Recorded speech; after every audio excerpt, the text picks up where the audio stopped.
Your phone is just ridiculous. It's so silly. Sorry. We have to use Noe's phone because, ow! Little Zeta's down here. She's pushing. She's pushing.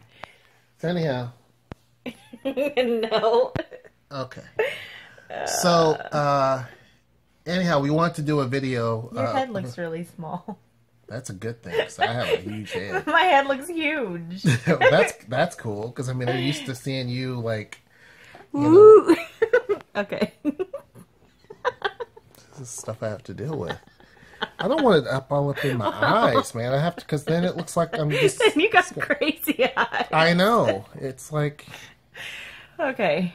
But seriously, my head's huge. Like, can you hold it? Sorry, everybody. Can you hold Why? So that my head can still be huge? Why? It just looks disproportionate. Maybe if I... My head's disproportionate. Okay, that's better. All right. So anyhow, but now you know that we got a house down in Tacoma. There's a few things that we actually need to do for this particular house. Obviously, you know, with any home that you get, unless you get it brand new built, typically with a brand new built house, there's not a lot that you have to do. And also the contractor that built it has to go back and fix things. When you're buying a house that you didn't build, you obviously have to work on it. And this is a much older house. So It was built in 1902. 1902. That was before my So mom it's was 115 years old? Yeah. So there's a lot of houses in that area that are that old. And so typically they're really, really good because one, with an older house, the structure is really, really good. The problem with some of these older homes, which is not so much the case with this one, is the wiring. They use that tube wiring. Knob and tube. So there's like a section upstairs that's the knob and tube that we actually have to really work on. The bottom section seems to be modern. We're actually going to have an electrician check to see if it is indeed totally knob and tube upstairs. If not, we're just going to yank that out and get rid of that. The other thing, downstairs, or not downstairs, on the crawl space, I'm going to have to crawl under there because Noe's not going to do it. I will. She won't. I you will. had a chance to do it today, you didn't. She Well, chickened out. it was cold. She brought a whole new pair of pants But and it was everything. cold. I did too, and I didn't want to go down there. So I'm just going to be honest. I'm like, I don't know what's down there yet. I need lots of light before I go up under the house. And I need lots of layers and gloves.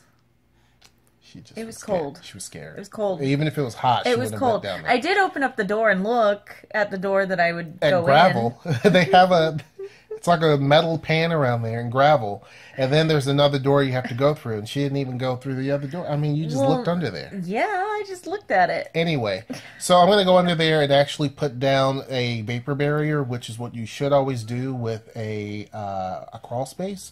Because basically it stops all the moisture from the ground, and there's a lot of moisture here. Stops all the moisture from seeping up and actually going into the house. Mm-hmm. So you get all that humidity and all that water moisture and all that stuff. It's also good to have a vapor barrier too. The cat's trying to get in. Too, because with the furnace, it sucks up all the air that's in the crawl space to provide you with heat and air. So if you really are allergic to like dust, that's a problem. And also, if there's any sort of mold that happens to be down there or anything, then you're going to basically have it pumping through your house. It's not a good thing. It also keeps your house a little bit more, it's less stress on the air conditioner and also your heater, because your furnace, because it is typically going to be a lot cooler down there. That's the coolest part of your house, actually. So you want to have a good crawl space area. It's also can serve as extra storage. So I'm going to have to do that. But there is a pier pad down there that's cracked. So we're going to actually have them jack the house up a little bit, fix that pad, and then it'll be good to go. That is pretty much the case. I think that's it. Water here needs to be replaced, but that's something that's typical. I mentioned before. The roof. The roof needs to be replaced. And that's pretty much it. There's going to be a lot of painting that's going to be done. The flooring around the toilet has to be fixed, but we can do that. Yeah, so all of these are things that I can pretty much do. So it's not too bad. I cannot do the roof because I'll fall off and break my neck. Plus, if I were to mess with the roof, it's just like basically taking the whole entire roof off. And then I said, well, I could go up there. She's not. And then the realtor said, It might just be better use to hire a handyman for a couple $100. Yeah, yeah. Especially for something like that, I'm not gonna go up there. But some of the other stuff, all the other stuff, replacing the flooring for the toilet, that's easy to do. Also around the house, it's also a good idea. People don't do it anywhere that I've seen hardly. But it's always good to make sure that you have a kind of like a water splash area so that when it rains and the water that comes from your house, it has an area that it hits versus hitting dirt, which will splash back up on your house and the water splashes back up on your house. People don't do that, so they end up getting a lot of dry rot. And also, again, it goes back to creating an issue as far as termites because wet wood creates termites. So we've got to do stuff like that. Mm-hmm. So I'm going to be spending a lot of time actually just getting the house up to where it should be.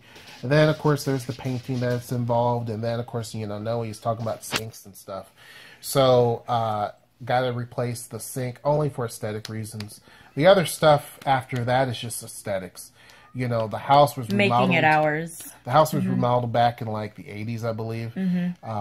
But still, we're going to do a lot of stuff on the inside of the house. So we're going to show you what the house looks like.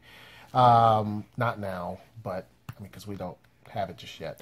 But once it gets done and the whole process. We'll do a tour of the before, and then as we make progress, we'll show you what it looks like. Give you updates and stuff. The cool thing is the location is great. So in real estate, they always talk about location, location, location, which is one of the reasons why we really liked this house and we're willing to go up a little bit than what we had originally planned. But there is a huge park with a lake, Wapato Park, and that's like a half a mile away or so. And then like 2 miles away is a blueberry park, which used to be a blueberry farm, but there are over 3,300 blueberry bushes, and it's a city park, so it's completely free. I am all about the blueberries, and so I told Hershey that I will probably be there like daily when they're in season. And then he said, no, you'll forget. So at least I'll be there once a week when they're in season with my buckets in tow. I'm so excited to pick free blueberries. We're also about 3.5 miles, isn't it, from downtown?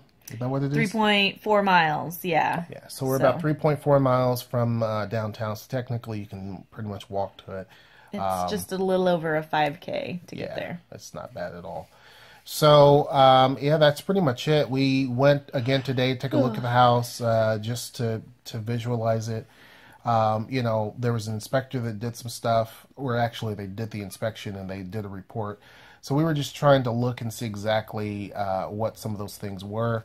There's nothing really to me that screams out. I'm going to have a contractor take a look at it. Our realtor is going to have someone let them in because obviously we're not down there. I mean, it'd be crazy to drive that far just to, It's an hour. So she's going to take care of that part of it, and then the contractor's going to let us know really overall certain specifics. And then that's pretty much it. So almost a month from now is when we will actually be in the house. We'll close on the 29th, and our plan is to move on the 30th. Right. So that we're out of this place by the end of the month. Right. So when we pay rent here in a couple of days, that will hopefully be the last time that we ever pay rent. Right. So, and then that's pretty much it. I'm going to be super, super busy. A lot of the videos from here on out is going to be, how we had the whole, when she was pregnant, we had a segment about Noelle and her pregnancy, and then that series kind of ended because, there she is. Aww. But now it's going to be probably a segment that deals with the house repairs and some of the things and the problems that we run into, because, there's going to be. And then some of the things that we remedied, and of course, I like to penny pinch, but sometimes you can't. What do you look at me for? I pinch my pennies. Listen, no, she doesn't. I pick up pennies off the street. Okay, yeah, but here's the thing. So I'm like, look for sinks because we need to kind of have an idea for sinks. I look over there, and she's looking up dogs and stuff to get from the Humane Society, and I'm like, what?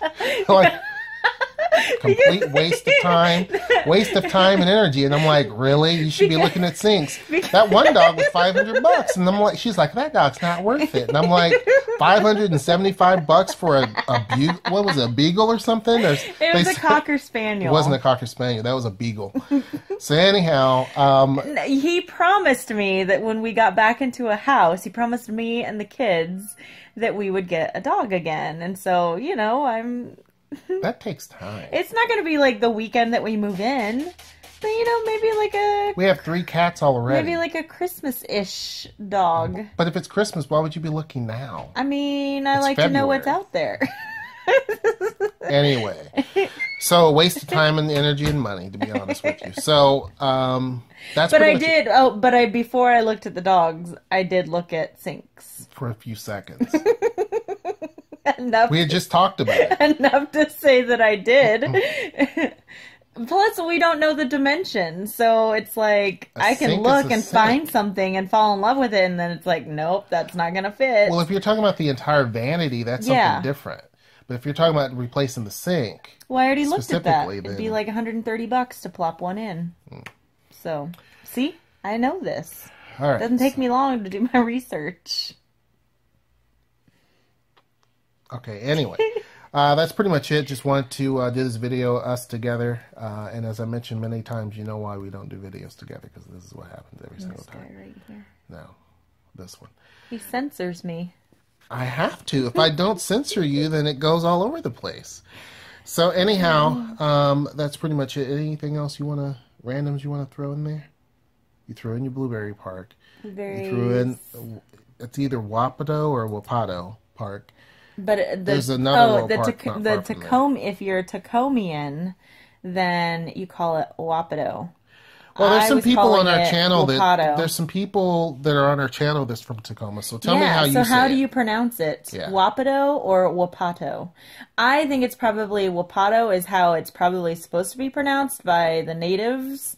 Like that's probably how it was pronounced. I don't know, but people call it Wapato.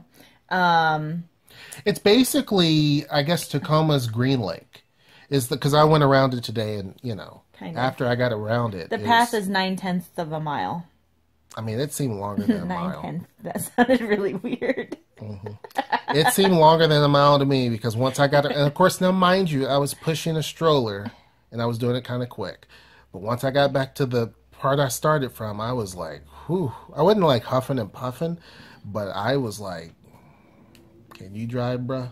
Because I'm like, I'm done. We're also, so if you followed our garden vlogs last year, we are also going to bring our strawberries with us. So we'll have strawberries. I don't know if that's going to interrupt their growing season or not. So I don't know if we'll have strawberries this year. But we'll definitely bring those with us. Right. So that's going to be a lot of work because they wet everywhere. I guess that patch is like half the size of this bed. This is a queen size bed, so it's like at least half the size of this bed, that patch. And it started from 3 plants. Yeah, if you cut a queen size bed in half hamburger ways, then it would be... Hamburger ways? Well, like when you fold a paper in half, you fold it from top to bottom and you fold it like a hamburger. Or if you fold it lengthways, you fold it like a hot dog. Hamburger hot dog. You never... No. No? It must be an Indiana thing. No, I don't know. It's like a kid thing when art teachers are like trying to teach you. Fold it like a hamburger or you fold it like a hot dog. Okay. See, this is the reason why I tell you. People don't believe me. No one believes me when I say I have to keep it on track. I have to keep it on track because this is where the tangents go. Hamburgers and hot dogs and how you fold paper. Maybe it's because I'm hungry too. And also because I'm super stoked because it's been 3 years since I've been able to grill, besides when we went camping. True. But to finally be able to grill food again. You know what? Actually, I'm going to pour a pad of concrete for the grill. Okay, and this guy is obsessed with wanting to pour his own concrete and like make all these little pads. And so he's like, oh, you know what? I could like dig this up and then pour a little concrete in here and But you know who's going to enjoy that concrete pad with a barbecue on it? And then, one. and you know what? We could do this, and then, we can just pour concrete in there, and I like my concrete and my bleach. Those are two things that I love. I love my bleach to beach. Bleach. I love my bleach to clean with, and yes, it burns the eyes. It's so yes, toxic. it burns your chest and all that type of I can't stuff. be in there for like a week. I know, it's horrible, but it cleans really well. You're sure. But so does vodka. Yeah, but I'm not gonna go spend something. Spend it? You get drink it. you get like $10 for like a handle of like Dark Eyes or Skull. Yeah, dark eyes will kill anything. Right. So then you use that as your cleaning agent. Dark eyes. Ugh. I remember I bought some of that because it was cheap back in college. It's like $10, $9.99 for a handle. Although here you have to pay you're gonna pay like $10 in tax, so that's gonna cost you like $20. What? It is true that you have to pay. The liquor tax is Liquor tax crazy. is expensive. You don't pay it on beer and you don't pay it on wine, but you pay it on liquor. I barely know her. Okay, folks. Sorry. With that, until next time, Bye, guys. we'll see you.